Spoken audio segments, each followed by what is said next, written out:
চাচা ভাই তাঙ্গুর এবার লাউ গাছ লাগাইছিলাম। ভালো করছস, বইসা না থেকে কিছু করা দরকার। লাউ গাছে চাচা বিরাট বড় এক লাউ ধরছিল। আরে বড় লাউ ধরবো না কি ছোট লাউ ধরবো? তুই আমার ভাতি জানা। করে চাচা লাউটা সিঁড়ি বাজারে নিয়ে গেছিলাম বেচার জন্য। ভালো করছস, এত বড় লাউ খাওয়া সম্ভব না। পরে চাচা বাজারে এক পুলিশ আয়া লাউটা দাম করছিল। পুলিশ হইলেও তো তার বাজার করা লাগে, দাম জিজ্ঞেস করবো না তো কি করব? চাচা আমি 500 টাকা চাইছিলাম।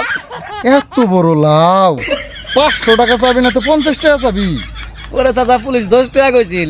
ঠিকই তো করছে, একটা লাউ কি পুলিশ 500 টাকায় নিব? পরে চাচা আমি আবার কইছিলাম পুলিশেরা যে জীবনে বাবার জন্ম লাউ খাইছেন।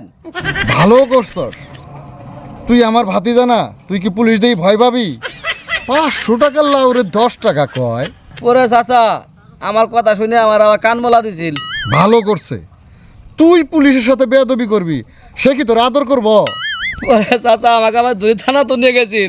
পুলিশ তো থানায় নিব, তোরে কি সে শ্বশুর বাড়ি নিব? পরে বড় তারকা আসে ছাড়ি দিছে। বড় তারকা তোরে ছাড়বো, সেটাই তো স্বাভাবিক। দেখতে হবে না তুই কার ভাতি যা। চাচা তুমি তোলা তোলা টেম্পু চালাও, সব পাইলে আছো। চুলদারি বাতাসে বাহে নাই। ঠিক আছে চাচা, ঠিক আছে।